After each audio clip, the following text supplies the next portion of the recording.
Open market borrowings తీసుకున్న తర్వాత కూడా ఇంకా ఫిజికల్ డెఫిసిట్ ఉంది ఏంటి అని అన్నారు. అధ్యక్ష, నాకు తెలిసి ఏ ఫిజికల్ డెఫిసిట్ ఏదైతే ఉంటుందో దానికి మార్గం ఒక అప్పు తీసుకోవటమే.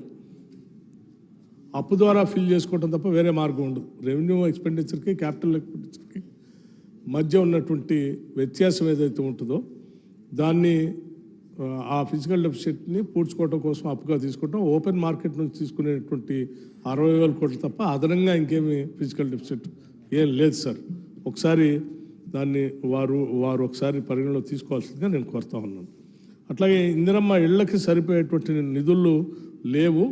మీరు 3.5 లక్షల మంది 4.5 లక్షల ఇల్లు ఏదో ఇస్తా అని చెప్తా ఉన్నారు.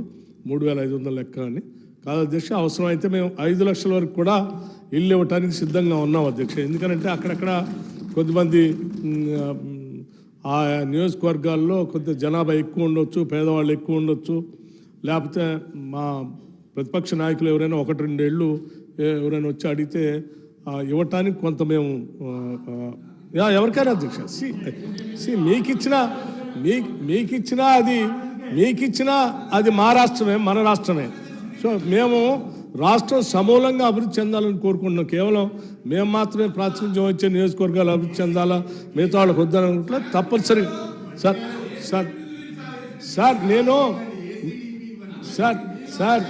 సార్ మీరు చెప్పిన వాటిని నేను పాజిటివ్గా తీసుకొని నేను సభ దృష్టికి తీసుకొని వస్తాను అన్నాను అధ్యక్ష. తప్పనిసరిగా ఆ పని చేస్తాం. అట్లాగే దళిత బంధు గురించి కూడా చెప్పారు అధ్యక్ష. తప్పనిసరిగా మీరు చెప్పినటువంటి సూచన డెఫినెట్గా నేను కూడా డిప్యూటీ సీఎంగా ఉన్నాను, ఫైనాన్స్ మినిస్టర్గా ఉన్నాను. దళిత బంధు గురించి డెఫినెట్గా అడుగుతారని నాకు కూడా ఉంది, చేయాలనే తపన కూడా నాకు ఉంది, మా ప్రభుత్వానికి కూడా ఉంది అధ్యక్ష. కాంగ్రెస్ పార్టీకి మరీ ముఖ్యంగా ఉంది. అందుకే డాక్టర్ బాబాసాహెబ్ అంబేద్కర్ అభయహస్తం అని చెప్పి చేవెళ్ళ దగ్గర ప్రకటన కూడా చేసింది అధ్యక్ష. కాకపోతే గత సంవత్సరం బడ్జెట్లో 17,700 కోట్లు కేటాయించి ₹1 కూడా ఖర్చు పెట్టకుండా పెట్టలేదు. నేను లెక్కలు ఇస్తాను మీకు, ఇస్తాను, పెట్టలేదు. అలా దాన్ని వదిలేస్తేనే ఇగో దీంట్లో ఇప్పుడు మనం సప్లిమెంటరీ ఎస్టిమేట్స్ 2023-24 ఎక్స్పెండిచర్ పెట్టుకున్నాం కదా. దాంట్లో కూడా మనం ఈ దళిత బంధు సంబంధించి 16,945 కోట్లు అటే పోయినాయి. సో 17,700 కోట్లో ₹1 కూడా మీరు నిధులు రిలీజ్ చేయలే. నేను అదే చెప్తున్నాను, కమింగ్ దేర్ ఓన్లీ. అయినా కానీ ఒక్క నిమిషం, అయినా కానీ మేము దాని మీద సమగ్రమైనటువంటి విధి విధానాల కోసం రూపకల్పన చేసే కార్యక్రమంలో ఉన్నాం. అది మెయిన్ బడ్జెట్కి వచ్చేటప్పటికల్లా దానికి సంపూర్ణమైన రూపకల్పన ఇస్తాం. అందుకోసమే దాని హెడ్ ఖాళీ చేయకుండా హెడ్ పెట్టాం. దానికి 1,000 కోట్లు దీంట్లో కూడా కేటాయించాం. ఈ ఓటాన్ అకౌంట్ బడ్జెట్ 1,000 కోట్లు కేటాయించాం సార్. ఉంది సార్, 1,000 crores దీనికి లేదండి. నేను ఇస్తాను sir. I send it across with full details also. 1,000 crores దానికి కేటాయించి పెట్టాం. తప్పనిసరిగా మేము ఈ రాష్ట్రము దళితులకి, గిరిజనులకి, వెనుకబడినటువంటి వర్గాలకి, మైనారిటీలకి అత్యంత ప్రాధాన్యత ఇస్తుందనేది చెప్పడానికి నాకు ఎటువంటి సందేహం లేదు అధ్యక్ష. సార్ నేను I send across to you sir. అట్లాగే ఈ రాష్ట్రము సామాజిక తెలంగాణ పరంగా నిర్మాణం చేయటానికి సంపూర్ణమైనటువంటి ఆలోచన, నమ్మకంతో ముందుకు పోతూ ఉంది. మా అందరి లక్ష్యం కూడా అదే అధ్యక్ష. తప్పనిసరిగా చేస్తాం. మీరు కోరిన దాని ప్రకారం సాధ్యమైనంత వరకు మీరు చెప్పిన సూచనల్ని, కోరికలు కూడా మన్నించడానికి సిద్ధంగా ఉన్నామని ఈ సందర్భంగా మీకు మనవి చేస్తూ ఉన్నాను అధ్యక్ష. అట్లాగే 18% రిజర్వేషన్ సంబంధించి కూడా అధ్యక్ష, ఇది తప్పనిసరిగా వీ విల్ ఎగ్జామిన్ ఇట్. డెఫినెట్గా వీ విల్ ఎగ్జామిన్ ఇట్. సాధ్యమైనంత త్వరలో అప్రాపరియేట్ టైంలో దానిపైన కూడా నిర్ణయం చేస్తాం. అట్లాగే ఇప్పుడే కాదు అధ్యక్ష, ఇక భవిష్యత్తులో కూడా కేవలం బడ్జెట్ మీద జనరల్ డిస్కషనే కాదు, ఎప్పుడైనా మీరు సూచనలు, సలహాలు ఇస్తే ఈవెన్ అసెంబ్లీ లేనప్పుడు కూడా తప్పనిసరిగా అవి రాష్ట్ర ప్రయోజనాలకు ఉపయోగపడేటట్టుంటే తప్పనిసరిగా పరిగణన తీసుకొని సాధ్యమైనంత వరకు వాటిని ఇంప్లిమెంట్ చేయడం కోసం మేము ప్రయత్నం చేస్తామని వారు సభాపతి గారి ద్వారా మీకు తెలియజేస్తా ఉన్నాను అధ్యక్ష. అట్లాగే మిత్రులు అక్బరుద్దీన్ గారు సార్ జాబ్ గ్యారంటీస్ గురించి ఆల్రెడీ నేను ఇందానే చెప్పాను సార్. జాబ్ క్యాలెండర్ గురించి కూడా అధ్యక్ష ఇప్పటికే పబ్లిక్ సర్వీస్ కమిషన్ని మేము కాన్స్టిట్యూట్ చేశాం. దానికి కావాల్సిన నిధులు కేటాయించాం. దానికి కావాల్సిన సిబ్బందిని ఏర్పాటు చేసుకునే క్రమంలో ఉన్నారు.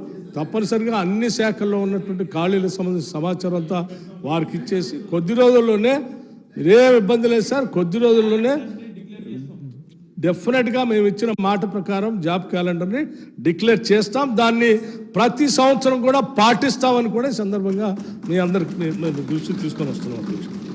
ఇక అక్బరుద్దీన్ గారు కొన్ని విషయాలు చెప్పారు అధ్యక్ష.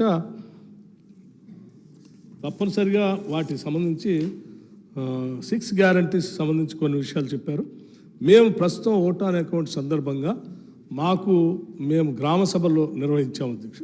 గ్రామాలు కానీ ఇక్కడ డివిజన్ సభలు కానీ మాకు వచ్చినటువంటి అప్లికేషన్స్ ప్రకారం వాటన్నిటిని ఎలిజిబిలిటీ క్రైటీరియా ప్రకారం ఉన్నటువంటి ఆ అప్లికేషన్ అంచనాల మేరకు కొంత బడ్జెట్ని ఓట్ ఆన్ అకౌంట్ బడ్జెట్లో ప్రవేశపెట్టడం జరిగింది. పూర్తిగా ఇంకా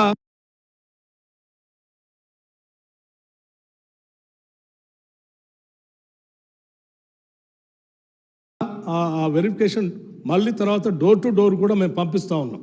అవన్నీ పూర్తయిన తర్వాత తప్పనిసరిగా మెయిన్ బడ్జెట్ వచ్చేటప్పటికల్లా సంపూర్ణమైనటువంటి లెక్కలతో సహా సభ దృష్టికి తీసుకొని వస్తామని ఈ సందర్భంగా వారి దృష్టికి తీసుకొని వస్తూ ఉంటాం అధ్యక్ష. ఇంకోటి డాగ్ బైట్ గురించి చెప్పారు అధ్యక్ష. తప్పనిసరిగా dog bites is a serious problem. ఇది చాలా చోట్ల మనం పత్రికల్లో కూడా చదువుతూ ఉన్నాం. చిన్నపిల్లల మీద అటాక్ చేస్తూ ఉన్నాయి, పెద్దలు కరుస్తూ ఉన్నాయి. ఇది చాలా సీరియస్ ప్రాబ్లం. డెఫినెట్గా మా ప్రభుత్వం తప్పనిసరిగా డాగ్ బైట్ సంబంధిత వెటర్నరీ డిపార్ట్మెంట్ వాళ్ళందరితో కూడా సీరియస్గా రివ్యూ చేసి సాధ్యమైనంత వరకు వాటిని ఎట్లా కంట్రోల్ చేయాలనేది అనేది ఒక యాక్షన్ ప్లాన్ తయారు చేద్దాం. అవసరమైతే ఈ డాగ్ బైట్స్ సంబంధించినటువంటి దాని మీద కొంచెం ఇంట్రెస్ట్ ఉన్నటువంటి శాసనసభ్యులు మిగతా వాళ్ళందరినీ కూడా కూర్చోబెట్టి మాట్లాడి ఒక యాక్షన్ ప్లాన్ తయారు చేద్దామని చెప్తా ఉన్నాను అధ్యక్ష. అట్లాగే మెట్రో రైలు సంబంధించి వారు త్వరితగతిన మా ప్రాంతానికి వచ్చి దీని ఫౌండేషన్ స్టోన్ వేసి చేపిస్తే బాగుంటుందని చెప్పారు అధ్యక్ష. తప్పనిసరిగా నేను గౌరవ ముఖ్యమంత్రి గారితో మాట్లాడి ఎంత త్వరగా వీలైతే అంత త్వరగా సాధ్యమైనంత త్వరలో అక్కడ ఈ ఫౌండేషన్ స్టోన్ వేయడానికి ఆ డేట్ని వాటిని కూడా ప్రకటిస్తాం, మీతో కూడా మాట్లాడతామని చెప్తా ఉన్నాను అధ్యక్ష. అట్లాగే ఈ జ్యుడిషియల్ వక్ఫ్ బోర్డు సంబంధించి జ్యుడిషియల్ పవర్ గురించి కూడా అడిగారు. దాన్ని కూడా లెట్ us ఎగ్జామిన్ ఇట్ అధ్యక్ష. 2 bedroom అలాట్మెంట్ గురించి అడిగారు. నేను కూడా చూశాను అధ్యక్ష. 2 bedroom ఇల్లు కంప్లీట్ అయి ఉండి అక్కడ అంతకుముందు ఉన్నటువంటి గుడిసెలు కానీ లేకపోతే మిగతా వాళ్ళు కూడా ఖాళీ చేపించేసి 2 bedroom కట్టించిన తర్వాత మీకు అలాట్ చేస్తామని చెప్పడం వల్ల 4-5 సంవత్సరాల నుంచి వాళ్ళు పాపం వేరు ప్రాంతాల్లో రెంట్లు కట్టుకోలేక బాధపడుతున్నారు. త్వరితగతిన ఈ 2 bedroom అలాట్మెంట్స్ గురించి ఒక నిర్ణయం తీసుకునే కార్యక్రమం ఉంటుందని కూడా వారి దృష్టి తీసుకుని వస్తూ ఉన్నాను. అట్లాగే all the residential schools rentals సంబంధించి క్లియర్ చేయమని అడిగారు. కొన్ని సంవత్సరాలుగా ఈ పెండింగ్ ఉన్నాయి అధ్యక్ష. తప్పనిసరిగా వన్ ఆఫ్టర్ ది అదర్ అంటే క్లీన్ చేసే క్రమంలో ఉన్నాం. ఈ ఫైనాన్స్ డిపార్ట్మెంట్ని పేరుకుపోయినటువంటి పాత బకాయిలన్నీ క్లియర్ చేసే కార్యక్రమంలో ఉన్నాం. వన్ ఆఫ్టర్ ది అదర్ స్లోగా చేసుకుంటూ వస్తాను అధ్యక్ష. ఇది కూడా చేస్తాం. ఇంకో ముఖ్యమైన అంశం స్పౌస్ ట్రాన్స్ఫర్ గురించి కూడా చెప్పారు అధ్యక్ష. ఇది కూడా రాష్ట్ర ప్రభుత్వ పరిధిలో ఆలోచన ఉంది అధ్యక్ష. ఈ ట్రాన్స్ఫర్స్ ఎప్పుడైతే టేకప్ చేస్తారో అప్పుడు తప్పనిసరిగా ఈ స్పౌస్ ట్రాన్స్ఫర్స్ గురించి కూడా ఎగ్జామిన్ చేస్తామని ఈ సందర్భంగా చెప్తా ఉన్నాను అధ్యక్ష. ఇకపోతే 3 ఫ్లైఓవర్స్ శాంక్షన్ అయి ఉన్నాయి. వాటిని 3 కనీసం ఒకటైనా మొదలు పెట్టమని చెప్తున్నారు. కాదు అధ్యక్ష, మేము ఒకటి కాదు 3 ప్రారంభోత్సవం చేయాలనేటువంటి ఆలోచనలో ఉన్నాం ఓల్డ్ సిటీలో. ఎందుకంటే దాన్ని బాగా బ్యూటిఫై చేసి బాగా డెవలప్ చేయాలనేటువంటి ఆలోచన కూడా మా ముఖ్యమంత్రి గారికి అట్లాగే కాంగ్రెస్ ప్రభుత్వానికి చాలా స్పష్టంగా నమ్మకం అవగాహన కూడా ఉంది కాబట్టి చేయాలనుకున్నాం. అది కూడా దానికి సంబంధించి కూడా త్వరలోనే చెప్తా ఉన్నాను అధ్యక్ష. అట్లాగే ఫైర్ యాక్సిడెంట్ గురించి చెప్పారు. ఆ ఫైర్ యాక్సిడెంట్లో పాపం చనిపోయినటువంటి వాళ్ళకి 5 లక్షల రూపాయలు ఎక్స్గ్రేషియా అనౌన్స్ చేశారు, ఇంతవరకు ఇవ్వలేదని చెప్తున్నారు. తప్పనిసరిగా వెంటనే ఈ యాక్సిడెంట్లో మరణించినటువంటి వాళ్ళకి వాటిని ఎక్స్గ్రేషియాన్ని క్లియర్ చేయించే బాధ్యత తీసుకుంటారని కూడా చేస్తాం. ప్రభుత్వ పరంగా మాటిస్తూ ఉన్నాను అధ్యక్ష. అట్లాగే ధరణి గురించి చెప్పారు అధ్యక్ష. ధరణి అనేది ఓ పెద్ద గుదిబండలాగా రాష్ట్రానికి తయారైంది అధ్యక్ష. దీన్ని సరి చేయకపోతే ఒక ప్రమాదం, సరి చేయకుండా అలాగే ఉంచితే ఇంకో ప్రమాదం. అసలు ఎంత ఈ రెవెన్యూ వ్యవస్థని ఎంత అధ్వానంగా తయారు చేశారంటే, దీన్ని మొత్తం ప్రక్షాళన చేసి సరి చేయకపోతే గ్రామాల్లో ఉన్నటువంటి రైతులు, మరి ముఖ్యంగా చిన్న సన్న రైతులు అయితే చాలా ఇబ్బంది పడుతూ ఉన్నారు. తప్పనిసరిగా దీన్ని సరిచేయాలనేటువంటి ఆలోచన కాంగ్రెస్ ప్రభుత్వానికి ఉంది అధ్యక్ష. దానికోసమే ఒక కమిటీని కూడా నియమించడం జరిగింది. కమిటీ సుదీర్ఘంగా ఎక్స్పర్ట్స్ చర్చించి వాళ్ళు నిర్ణయం తీసుకొని రాష్ట్ర ప్రభుత్వానికి నివేదిక ఇచ్చిన తర్వాత దాని కార్యక్రమం వెంటనే మొదలు పెడతామని కూడా వారి దృష్టికి తీసుకొని వస్తూ ఉన్నాం అధ్యక్ష. అట్లాగే డ్యూస్ పెండింగ్ గురించి అడిగారు అధ్యక్ష. స్కాలర్షిప్స్ గురించి, కళాశాలల గురించి. ఇది నిజంగా మేము ఆనాడు ఉమ్మడి రాష్ట్రంలో కాంగ్రెస్ ప్రభుత్వం ఫీజు రియంబర్స్మెంట్ పేరు మీద ఈ రాష్ట్రంలో ఉన్న బిడ్డలు చదువుకోవడానికి ప్రవేశపెట్టింది అధ్యక్ష. 2018-19 నుంచి అలా డ్యూస్ పేర్కొని పోయి ఉన్నాయంటే ఒకసారి ఆలోచన చేయండి. ధనిక రాష్ట్రం, దశాబ్ద కాలం లక్షల కోట్లు బడ్జెట్ ప్రవేశపెట్టిన రాష్ట్రం ఇది. అంత ధనిక రాష్ట్రం లక్షల కోట్లు ఎవ్రీ ఇయర్ బడ్జెట్ ప్రవేశపెట్టి అంతిమంగా చేసింది ఏంది? మైనార్టీ సంబంధించినటువంటి స్కాలర్షిప్స్, ఎస్సీ కార్పొరేషన్ సంబంధించినటువంటి లోన్లు, లేకపోతే అక్కడ fees reimbursement, SC ST BC పేద వర్గాల కోసం ఇచ్చినటువంటి ఫీజు రియంబర్స్మెంట్లు 2018-19 నుంచి పెండింగ్ పెడితే ఎడుపోవాలి అధ్యక్ష విద్యార్థులు. నిజమే, వాళ్ళకి చదువు పూర్తయి కోర్సు పూర్తి అయితే కూడా సర్టిఫికెట్లు ఇవ్వకపోవటం వలన వాళ్ళు పై చదువులు పోవటానికో ఉద్యోగానికి పోవటానికో పనికి రాకుండా అయిపోయింది ఆ చదువు. కళాశాల పోతేనే వాళ్ళు సర్టిఫికేట్ ఏడాపోదాం అంటే ఇంటర్వ్యూకి రాని. అది ఈ రాష్ట్ర విద్యార్థుల పరిస్థితి. తప్పనిసరిగా నేను ఎంత తొందరగా వీలైతే అంత తొందరగా, అంటే భారం చాలా, అంటే కొన్ని సంవత్సరాలుగా పోగే ఉన్నాయి కాబట్టి హోదాని మీద ఒకటి, వాటి ఆ భారాన్ని కొద్దిగా క్లియర్ చేసుకుంటూ రావాల్సి వస్తుంది. కాబట్టి తప్పనిసరిగా సాధ్యమైనంత మేరకు వాటిని క్లియర్ చేసుకుంటూ వస్తాం. కొంత సమయం ఇవ్వవలసిందిగా కూడా నేను అక్బరుద్దీన్ గారికి కోరుతా ఉన్నాను. అట్లాగే సాధ్యమైనంత వరకు అక్బరుద్దీన్ గారు చెప్పినవన్నీ, ఇంకోటి కూడా బజార్ గట్ బాధితులు అదే కదండి ఇప్పుడు ఓవర్సీస్ స్కాలర్షిప్స్ సంబంధించి ప్రయారిటీ మీద విడుదల చేయటం. ఓవర్సీస్ స్కాలర్షిప్స్ గురించి అడిగారు. ఓవర్సీస్ రెసిడెన్షియల్ స్కూల్స్,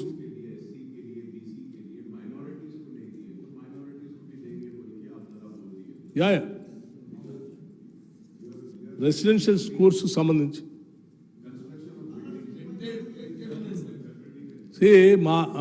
మా ప్రభుత్వం ఎడ్యుకేషన్కి టాప్ ప్రయారిటీ ఇస్తూ ఉంది అధ్యక్ష.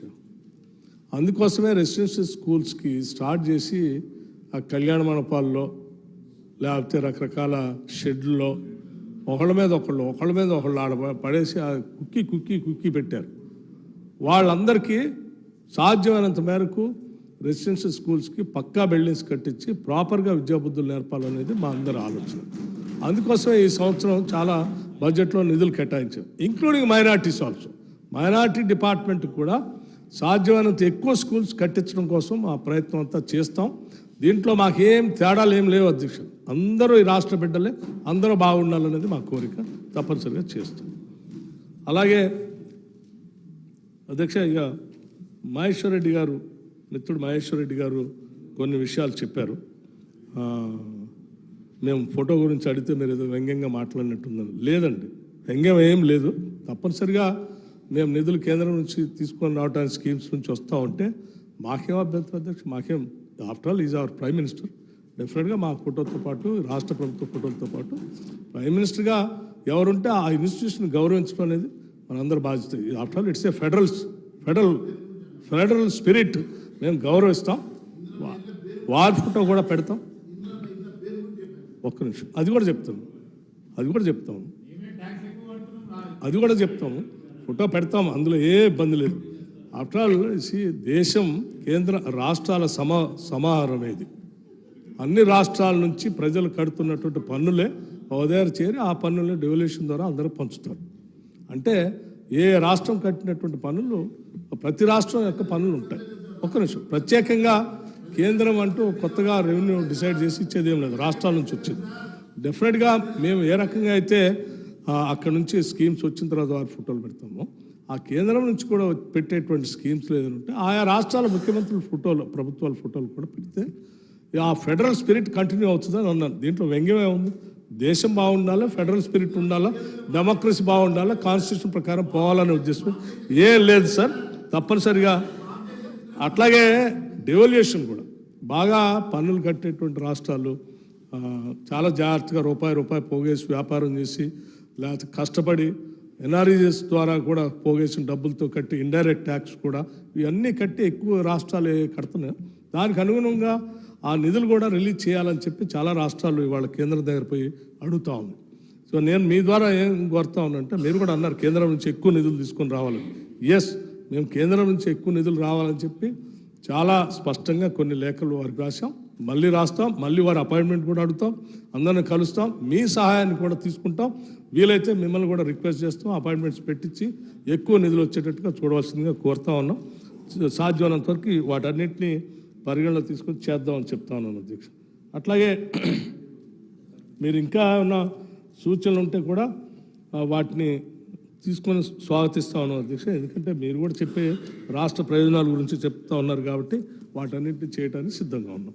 ఇక మా మిత్రులు కోనేని సాంబశివరావు గారు, నిజమే నేను వారు నిన్ను చెప్పినటువంటి కొన్ని విషయాలు నేను నిన్న ఉండకపోవటం వల్ల కొంత మిస్ అయ్యాను. హైదరాబాద్ నగరంలో భూ కబ్జాలు, భూదాన్, దేవాదాయ భూములు, వక్ఫ్ సంబంధించినటువంటి ల్యాండ్ సింగ్ సంబంధించిన యథేక్షంగా ఉల్లంఘిస్తున్నారు. వీటిపై చర్య తీసుకొని ప్రభుత్వం ఆదాయం పెంచుకోవాలి, వనరులు పెంచుకోవాలనేది ప్రధానంగా వారు చెప్పారు. ఎందుకంటే అనౌన్స్ చేసిన 6 గ్యారంటీస్ కానీ లేకపోతే ఇతర వెల్ఫేర్ స్కీమ్స్ కానీ అత్యంత పేదవాడు, చిన్నవాడు, కడ స్థాయిలో ఉన్నటువంటి వాడికి కూడా ఈ బడ్జెట్ ద్వారా ఫలితాలు వాడికి అందాలని చెప్పారు. తప్పనిసరిగా స్వాగతిస్తూ ఉన్నాం. మీరు డెఫినెట్గా మీది ప్రోగ్రెసివ్ పార్టీ కాబట్టి ఆ ఎలిమెంట్తో ఆలోచన చేస్తూ ఉన్నాం. మీ ఆలోచనలన్నింటినీ పరిగణన తీసుకొని సాధ్యమైనంత వరకు పేదవాడికి సైతం అందటం కోసం ఉండటం కోసం మేము ఆ మార్టిన్ లూథర్ కింగ్ జూనియర్ వారి కొటేషన్ కానీ లేకపోతే బాబాసాహెబ్ అంబేద్కర్ గారి కొటేషన్ కానీ మహాత్మా గాంధీ గారి స్ఫూర్తి కానీ ఇవన్నీ మెన్షన్ చేసి తప్పనిసరిగా సాంబశివరావు చెప్పినట్టుగా దాని పరిగణలో తీసుకుంటాం. అట్లాగే ఇంకా కొన్ని సూచనలు చేశారు. 1 సంవత్సర కాలం వదిలేయండి, వాళ్ళని పాలన అందించండి అని ప్రతిపక్షాలు కూడా మంచి సూచన చేశారు. మాకు కూడా దాన్ని ఆల్టర్నేటివ్ రెవెన్యూస్ ఎట్లా పెంచాలో, ఎట్లా పెంచుకోవటం కోసం అవకాశాలు ఉన్నాయి చూడమని చెప్పారు. ఈ రెండింటినీ పరిగణలో తీసుకొని మీరు కూడా ఎన్నికల సందర్భంగా మేము ఇచ్చిన గ్యారంటీల్ని మీరు కూడా ప్రచారం చేశాడు కాబట్టి డెఫినెట్గా ప్రజలు మాతో పాటు మిమ్మల్ని కూడా అడుగుతూ ఉంటారు. వాటిని సాధ్యమైనంత వరకు మనం అందరం కలిసి సమిష్టిగా అమలు చేయడం కోసం ప్రయత్నం చేద్దామని చెప్పి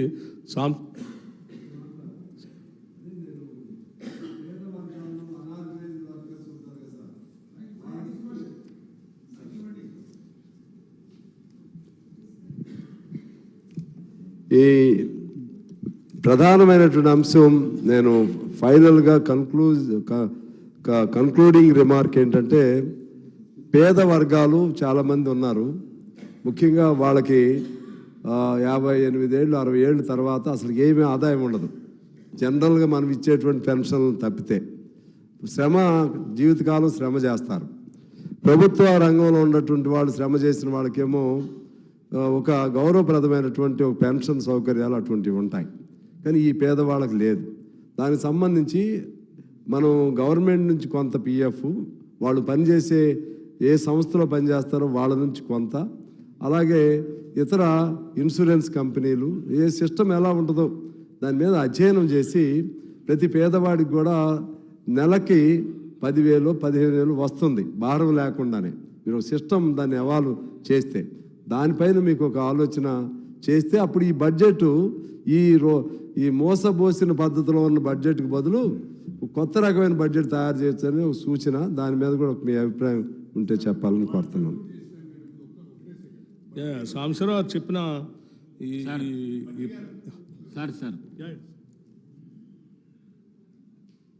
గౌరవ ఆర్థిక శాఖ మంత్రులు, నేను ఒక క్లారిఫికేషన్స్ అడిగే సందర్భంగా ఒక విషయం అడిగాను, మీరు చెప్పలేదు అది. పథకాల అమలుకు 53,196 కోట్లు మీరు బడ్జెట్లో కేటాయించారు. దీనికి సంబంధించిన బ్రేకప్ కావాలని అడిగాను. మహాలక్ష్మికి ఎంత ఇస్తున్నారు, రైతు భరోసా ఎంత పెడుతున్నారు, ఇందిరమ్మ ఇండ్లకి ఎంత పెడుతున్నారు, చేయూత యువ వికాసం. ఇందిరమ్మ ఇండ్లది మాత్రం స్పెసిఫిక్గా బడ్జెట్లో చూపించారు, మిగతా వాటిది మాత్రం ఈ డాక్యుమెంట్లో లేదు. అదొకసారి చెప్పవలసిందే మిమ్మల్ని కోరుతున్నాం.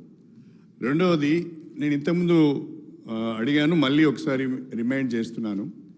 డాక్టర్ బిఆర్ అంబేద్కర్ అభయహస్తానికి సంబంధించి ఎస్సీ ఎస్టీలకు 12 లక్షల రూపాయల చొప్పున ఆర్థిక సాయం చేయించి వాళ్ళకి ఆర్థిక స్వావలంబన కల్పిస్తాం, ఉపాధి కల్పిస్తామని చెప్పారు. కానీ మీరు దీంట్లో 1000 కోట్లు కేటాయించామని చెప్పారు. మీరు 1000 కోట్లు అభయహస్తానికి కేటాయించలేదు. 1000 కోట్ల రూపాయలు మీరు ఎస్సీ గురుకులాల భవనాలకు మాత్రమే కేటాయించారు. ఇది కూడా ఒక్కసారి మీరు అఫీషియల్స్తోని వెరిఫై చేసుకొని చెప్పవలసిందిగా విజ్ఞప్తి చేస్తున్నా. ఈ రెండు కూడా మీరు ఒకసారి ఆలోచించి చెప్పండి. మూడవది, 18% రిజర్వేషన్ పైన ఒక ఖచ్చితమైన హామీ సభ ద్వారా ఇవ్వవలసిందిగా కోరుతున్నాను. Akbar sir. Sir, Speaker, sir. So through you, sir, first I would like to thank the Finance Minister Saab for giving the replies to most of the questions which were raised by me, sir, clarifications.